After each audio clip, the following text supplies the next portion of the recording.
Bonjour tout le monde, j'espère que vous allez bien. Une nouvelle vidéo de configuration de l'adressage IPv6 et cette fois-ci, nous allons voir en détail la partie configuration après avoir vu avec beaucoup de détails la partie théorique hier. Alors, sans plus tarder, nous allons commencer directement la configuration de l'IPv6. Pour cela, je vais ouvrir juste un paquet traceur ici. Après, qu'est-ce que je vais faire? Non, ça marche pas, c'est pas grave. Après, qu'est-ce que je vais faire? Je vais prendre des routeurs Cisco, par exemple les 4331 ou les 1941 si vous voulez, peu importe. Ça doit être la même chose. Alors, je vais prendre un seul routeur, je pense que ça suffit. Après, qu'est-ce que je vais prendre aussi? Je vais prendre un switch. Je vais prendre deux PC. Un PC ici, un autre ici. Je vais prendre aussi un autre switch. Non, c'est pas ça, c'est plutôt 2960. Et je prends également deux PC. Pourquoi pas? Ou un seul, ça suffira largement de ce côté-là. Nous allons interconnecter le réseau. La phase 00 avec la 1 ici. Et là, la phase 00 avec la 2 ici. Après, ici, je prends la giga 01 avec la giga 00 par exemple. Je prends celle qui reste avec la 01 de ce côté. Et là, je prends la 1 avec celle de la machine. Je pense que tout ce que je fais, c'est pas nouveau pour vous. Vous le connaissez très très bien. Alors, après, ce que je vais faire, je vais noter un peu pour organiser le travail. Avant, il ne faut jamais oublier de sauvegarder le travail parce que si paquet tracer bug, vous allez perdre toutes vos données. Là, ce que je vais dire, lab IPv6 CCNA 1. Et c'est bon. Très bien. Alors, je prends quelques notes. Ici, nous allons créer un réseau de type 2001 2.db8 2.café et nous allons créer le réseau numéro 1 et puis //64. Ça, c'est le réseau numéro 1 que nous allons créer et de l'autre côté, nous allons créer le réseau numéro 2 2001 db8 café et le réseau numéro 2 et puis 64. Et c'est bon. Alors, ce que je vais faire maintenant, on a les deux réseaux qui sont là. On a dit que les routeurs, ils vont prendre toujours la toute première adresse disponible. Et la toute première adresse disponible, c'est bien évidemment la même adresse qu'ici. C'est tout simplement la fameuse adresse 0. Qu'on a dit qu'en IPv4, ce n'est pas possible de l'utiliser parce qu'en IPv4, la première adresse, c'est toujours l'ID de réseau. En IPv6, la première adresse, c'est l'adresse de quoi? De routeur toujours. Alors, nous allons configurer l'IPv6 sur les machines. On va prendre la première machine, desktop, IP configuration, et nous allons écrire l'adresse IPv6, elle est bien ici. Vous voyez bien si je fais DHCP en IPv4, juste vous montrer un truc. Il va patienter, bon, il n'y a pas de DHCP, il va nous afficher la fameuse adresse APIPA, la 169.254. Puisqu'on ne va pas configurer de l'IPv4, et les PC viennent par défaut avec le DHCP, du coup, on va le laisser comme ça avec DHCP et il va automatiquement avoir une adresse APIPA de type 169.254. Mais on ne va pas du tout toucher l'IPv4, ce n'est pas le but. Rappelez-vous ce que je vous ai dit sur l'IPv6. Je vous ai dit qu'on a deux types d'adresses, l'adresse globale et on a l'adresse link local. Et l'adresse link local, elle est bien ici. Et puisque c'est une adresse sur un poste Cisco, Cisco utilise par défaut le mode EEI64. Et comment je le sais? Ce n'est pas parce que je suis génie, mais parce que ici, regardez ce que je vois au milieu. FFFE. On a dit que quand vous avez FFFE au milieu, c'est que c'est une adresse EEI64. C'est une adresse qui est récupérée de l'adresse MAC de la machine en inversant le 7e bit ici et en récupérant et en ajoutant FFFE. Du coup, on va prendre cette adresse-là, copier, et puis nous allons prendre notre bloc-notes qui est à côté ici. Et puis, nous allons convertir cette adresse-là en adresse. Non, ce n'est pas la bonne copie qui me récupère. Alors, paquet tracer ne me récupère pas. Copie encore. Je reviens ici. C'est bon. On a récupéré la FE80. Bon, là, j'agrandis un peu la taille. Je crois que j'avais écrit à la taille de 15. OK. Et puis, qu'est-ce qu'on va faire? Nous allons prendre cette adresse-là et récupérer l'adresse MAC à partir de cette adresse. FE80 jusqu'à plusieurs zéros qu'on a ici, qui sont représentés par les 2.0, c'est la partie réseau qu'on ne touche pas. C'est la partie préfixe. On appelle ça, en IPv6, on n'appelle pas partie réseau. Hein. On prend la partie haute qui est, j'ai pas l'impression que c'est bien copié. 230, c'est bon, ouais, c'est bien copié, très bien. Alors, nous allons prendre ça. Nous avons 1, 2, 3 et 4. Très bien, les 4 blocs ici. Nous allons écrire les 8 premiers bits en binaire. 2, ça s'écrit comment? 0, 0, 1, 0. Et 3, ça s'écrit comment? 0, le 3, 0, 0, 1, 1. OK? 0, 0, 1, 0, c'est 2. Et 0, 0, 1, 1, c'est le 3. Du coup, qu'est-ce que je vais faire? Nous allons convertir cela en décimale. Ça va nous donner quoi? Le 2. Et puis, j'inverse bien sûr le 7e bit ici, que je vais rendre 0. Attendez. On va faire un travail propre. On va faire comme ça. Inverser le 7e bit qui va donner quoi? Bit, ça s'écrit toujours avec un B minuscule. B majuscule veut dire byte et veut dire les octets. Alors, ça va donner quoi? Ça va donner 2. Et puis ici, qu'est-ce que je fais?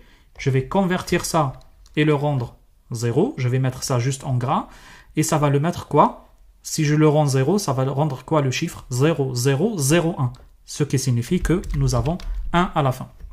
Du coup, ça va devenir 21. Du coup, l'adresse MAC de la machine, est laquelle? 210 F2.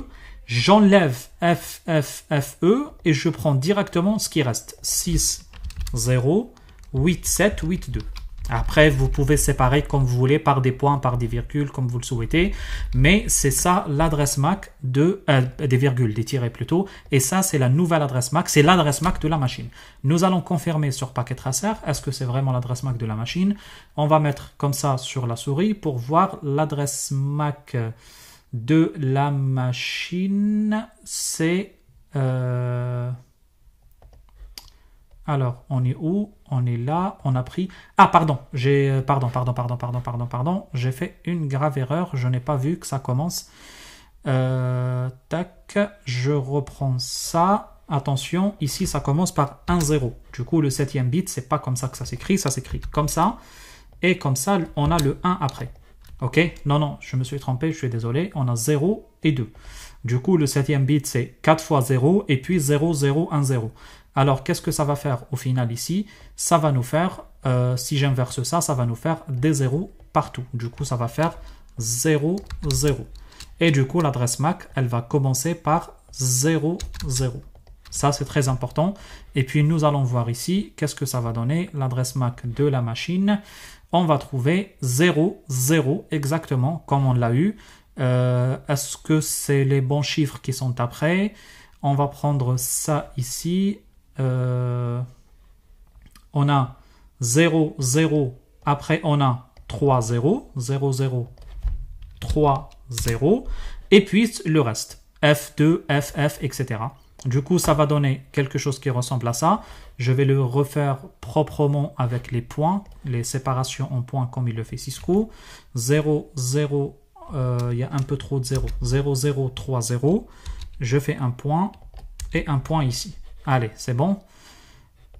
Est-ce que on est bon maintenant? 0030 F260 8782. 0030 F260 8782. Très bien. Désolé, j'ai oublié carrément le 0 qu'on a ici. Alors, au final, nous avons eu l'adresse MAC à partir de l'adresse IP que nous avions ici. Ça, c'est juste pour vous dire que la technique EEI64, comment elle est calculée sur les équipements Cisco. Alors, on continue. Là, comme je vous ai dit toujours, l'adresse, celle-là, vous pouvez la garder, vous pouvez la changer, libre à vous, comme vous le souhaitez. On va laisser ça après pour voir comment on fait pour traiter ce sujet. Alors, les PC, qu'est-ce qu'on a? On a un PC 1 et un PC 2. Du coup, qu'est-ce que je vais faire ici? Je vais dire ici PC3, celui-là c'est PC2 et celui-là c'est PC1. Du coup, nous, PC1, on va lui donner l'adresse numéro 1. On va dire FE80, FE80, 2001, DB8, café, le sous-réseau c'est 1, et on va donner l'adresse numéro 1 à la machine, /64, il ne faut pas oublier le slash. Et puis nous allons écrire l'adresse IP, nous allons écrire l'adresse IP de la passerelle, qui sera tout simplement l'adresse 0, qui est l'adresse IP du routeur. Nous allons faire pareil sur la deuxième machine, et nous allons écrire comme ça. Je prends la configuration IP. Ici, on s'en fout complètement de ce qu'on a, c'est de l'IPv4. On prend l'IPv6 et nous allons cette fois-ci ici mettre l'adresse numéro 2. Vous voyez, la pipa a été récupérée. Du coup, ici, nous avons l'adresse numéro 2, /64, et puis nous allons mettre l'adresse 0 en quelque sorte pour la passerelle par défaut ou pour le routeur. Après, est-ce que les deux machines vont pouvoir pinguer sans problème? On va voir ça tout de suite. Alors, prenons la première machine, prenons les lignes de commande et nous allons faire un ping de la machine numéro 2. Très bien. Et vous voyez que ça marche super bien. Du coup, le ping, et ça marche en quelque sorte. Les deux PC arrivent à envoyer, à acheminer des données entre eux sans problème. Du coup, ça, pour l'instant, c'est facile, il n'y a rien de compliqué. On a ici le réseau numéro 2, on va faire pareil, on va prendre le desktop, IP configuration, mettre le DHCP ici, et ici, on va mettre 2001, on va copier carrément le sous-réseau numéro 2, et on va mettre l'adresse IP de la machine qui est le 1, /64, et puis, qu'est-ce qu'on va faire ici? La passerelle, on va mettre le 2 ici avec, comme ça, avec 0. C'est que le sous-réseau 2, l'adresse de ce réseau, l'identifiant de ce réseau, c'est lui qui sera en même temps l'adresse de la passerelle de ce côté-là ou pour le réseau numéro 2. Après, ce qu'il y a à faire, c'est la configuration du routeur. On va prendre le routeur et les choses sérieuses vont commencer avec la configuration du routeur. Je pense que c'est bien d'ajouter une petite loupe pour voir bien l'écran, parce que j'ai pas l'impression que vous arrivez à bien voir quand j'utilise pas la loupe, et là comme ça je pense que c'est beaucoup plus clair. Alors qu'est-ce que je vais faire? Je fais no, enable, interface, conf terminal, et puis qu'est-ce qu'on a? On utilise les interfaces G00 de côté de réseau 1 et G001 de côté de réseau 2. Alors, qu'est-ce que je vais faire? IP interface G000 et je vais insérer l'adresse IP. IP, qu'est-ce qu'on a dit sur l'IPv6? IPv6 adresse. Du coup, le principe est très très simple. Toutes les commandes IPv6 se configurent avec le mot-clé IPv6. Du coup, le mode par défaut des commandes chez Cisco, c'est de l'IPv4. Si vous voulez faire de l'IPv6, c'est très très simple. Ajoutez juste le petit mot-clé IPv6 à la place d'IP. Et toutes les commandes sont les mêmes. IPv6 adresse à la place d'IP adresse, show IPv6 route à la place de show IP route, show IPv6 protocols à la place de show IP protocols, etc., etc. Toutes les commandes sont les mêmes. Juste remplacer V6, ajouter V6 à toutes les commandes IP que vous avez. Alors, IPv6 adresse, on va mettre l'adresse 2001, DB8, café, et puis on a le sous-réseau 1, comme ça, on laisse l'adresse 0 pour le routeur, /64. Vous voyez, il n'y a pas de masque de sous-réseau, ni rien du tout. Il suffit de faire comme ça, et l'adresse IP est configurée.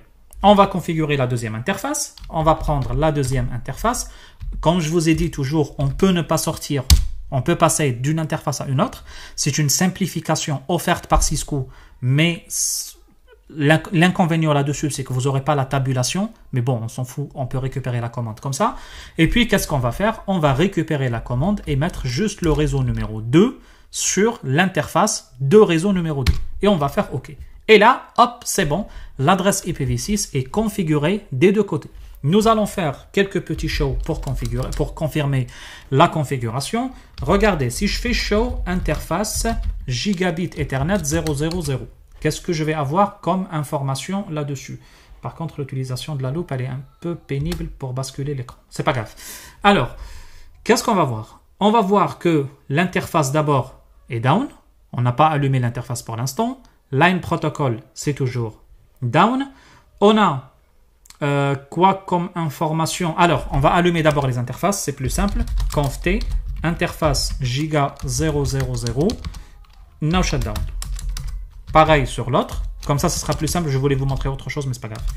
On va faire comme ça. Et puis, on va faire show interface gigabit Ethernet 000.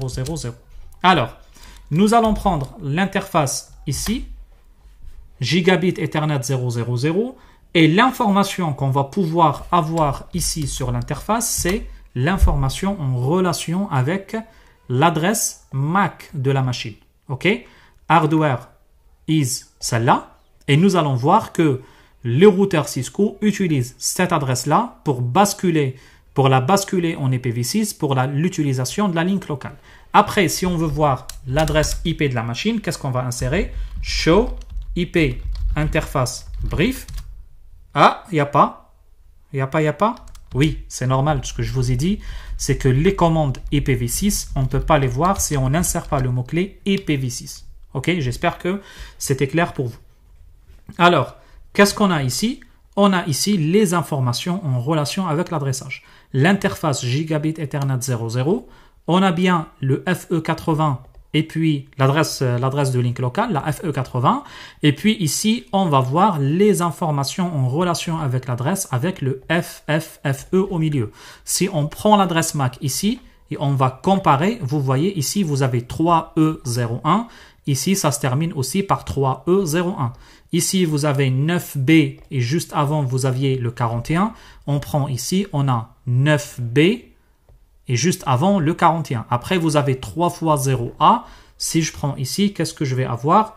02A. C'est normal parce qu'on a inversé le 7e bit. Là, c'était 3 fois 0. Du coup, 000 ici. Alors, si je prends les deux premiers chiffres, ça nous donne 8,0. Si je convertis le 7e et je le mets 1, ça va me donner le chiffre 0,2 au lieu de 0,0. Et du coup, je vais mettre ici 0,2. Attention, il y a un petit 0 avant. Et comme je vous ai dit, en IPv6, on supprime le 0 à gauche. Même moi, je me suis fait avoir il y a quelques instants. C'est pas grave. OK? Sinon, notre adresse IP qu'on a configurée nous-mêmes, qui est l'adresse IP globale, elle est bien ici, qui est la 2001 DB8 Café 1 et elle est l'adresse 0 en quelque sorte, du coup il n'y a pas de chiffre à côté. Et puis sur la Giga 02, la Giga 01, la deuxième interface, c'est la même chose. FE80 est exactement le même travail avec la FFFE au milieu, c'est ce qui signifie que c'est une ligne locale. Et nous avons ici l'adresse IP de l'interface qui est configurée directement. On peut même insérer la commande show IP route. Hop, on ne trouve rien du tout. Je pense que maintenant, vous avez très bien compris qu'on ne trouve rien du tout parce qu'il faut insérer IPv6 route. Et là, vous allez voir la table de routage en IPv6. Et la table de routage en IPv6, elle est exactement la même que la table de routage en IPv4. Vous avez C comme connected. Avec l'adresse IP du réseau /64, vous avez la métrique et la distance administrative. On a parlé de tout ça. Via la Giga 00, l'interface Giga 00, et il vous dit que l'interface est directly connected. La même chose en bas, on va trouver l'adresse IP de l'interface. Et l'adresse IP de l'interface, elle vient toujours en /128. C'est ce qui signifie que c'est une adresse IP fixe de l'interface parce qu'on a 0 bit pour la partie haute. Si je fais 2 puissance 0, ça donne 1. C'est ce qui signifie que c'est la seule adresse unique à utiliser pour l'interface. Et là, vous voyez que l'adresse ici, elle est exactement la même qu'ici parce que l'identifiant de réseau, on peut l'utiliser comme adresse d'interface contrairement à l'IPv4. Et là, la même chose, on aura le deuxième pour le deuxième réseau. Et la fameuse FE00/8 via null 0. Via null 0, c'est l'adresse de loopback en IPv6. C'est l'adresse qui envoie un nul en quelque sorte. C'est l'adresse qui sert à supprimer des données. C'est l'adresse de loopback en IPv6. Alors, qu'est-ce que je voulais dire? Du coup, on teste les pings. Si on teste les pings maintenant entre les différents réseaux, j'imagine que ça devrait fonctionner normalement et sans aucun problème. Alors, on teste le ping entre ce réseau-là et le réseau numéro 2. Du coup, je mets 2, l'adresse numéro 1 et je fais -t. Non, le -t c'est avant. Ping -t. Le moins T, on le fait derrière sur les machines Windows réelles. Sinon, on fait moins T quand on est sur Packet Tracer, on le fait au milieu. Et là, on voit que ça marche pas. On ne s'est pas trompé, hein. 2001, DB8, café, 2 et 1. Ça ne marche pas, ça ne marche pas. Ça ne marche pas. On va voir. Est-ce qu'il y a une erreur sur l'adresse de la machine? Tac. Ici, il n'y a pas d'erreur. C'est l'adresse numéro 1. Oui. Enfin. Ça ne va pas marcher. Et ça ne va jamais marcher. Ça ne va jamais fonctionner. Pour une simple raison. Et je voulais le faire exprès aussi pour attirer votre attention parce que vous pouvez monter tout un réseau. Si vous n'activez pas la commande, ça ne marchera jamais. Rappelez-vous ce que je vous ai dit sur le cours, dans la partie cours, que l'IPv6, il faut l'activer sur les équipements Cisco pour que les routeurs puissent joindre le réseau IPv6, le réseau de diffusion au routeur IPv6, qui est le All Router Broadcast. Alors, multicast, pardon. Alors, comment activer cette commande? On l'active avec la commande conft et on insère la commande IPv6 unicast routing. Une fois inséré, le routage IPv6 sera activé sur le routeur et là, vous voyez, ça va dorénavant fonctionner sans aucun problème. Il ne faut surtout pas oublier la commande IPv6 unicast routing. C'est la commande la plus importante en IPv6. C'est la commande qui vous permettra d'activer le IPv6 en quelque sorte. N'oubliez pas de sauvegarder la configuration et aussi de sauvegarder ici sur votre équipement le travail que vous êtes en train de faire. Alors, la dernière partie qui reste, c'est que si je veux changer quand même la link locale, parce que la link locale, vous voyez qu'elle est FE80 et puis un peu n'importe quoi derrière, vous voyez que est-ce qu'il y a un moyen de la changer en quelque sorte? Est-ce qu'il y a un moyen de mettre une nouvelle adresse IP qui identifie ce réseau et une autre qui identifie ce réseau? Parce que je ne sais pas si vous l'avez remarqué ou pas. Si je fais show IPv6 interface brief, là vous allez voir que l'adresse IP que vous avez ici, c'est la FE80 et puis on a la partie haute ici. Et là, vous avez FE80 et puis la partie haute ici. Les parties hautes sont différentes parce que chacune, elle est récupérée de l'adresse MAC de chaque interface. Et les adresses MAC des interfaces sont différentes. Mais vous voyez que elles font partie réellement du même réseau. Ça commence toutes les deux par FE80. Ce que je vous ai dit hier, que c'est possible de le faire, parce que l'adresse doit être unique et elle doit être unique sur un même réseau et ça doit représenter la partie réseau, elle doit être unique aussi sur un réseau.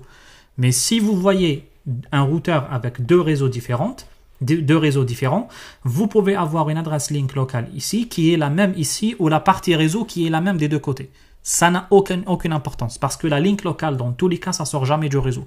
Du coup la link locale dans tous les cas ça sort jamais de cette interface pour aller à celle-là. Du coup ça se chevauche jamais et tant que ça chevauche jamais on peut mettre la même partie réseau ou même la même adresse tout court. Sauf que moi, ça ne m'arrange pas que ça soit comme ça. Je veux bien que le travail soit plus organisé, que j'arrive à identifier le réseau parce que tous les logs en IPv6 sont envoyés avec cette adresse FE80. Alors, qu'est-ce que je peux faire là-dessus? Je peux le changer. Je peux aller sur l'interface giga 000 et puis je peux le changer comme je le souhaite. Je peux dire IPv6 adresse FE80. OK. Deux points. Qu'est-ce que je vais faire? 1, par exemple, pour identifier le réseau 1. 2 points, par exemple, je peux laisser 0 si je veux, il n'y a pas de souci. Ou sinon, regardez ce que je peux avoir ici. Je peux faire un point d'interrogation. On a link local.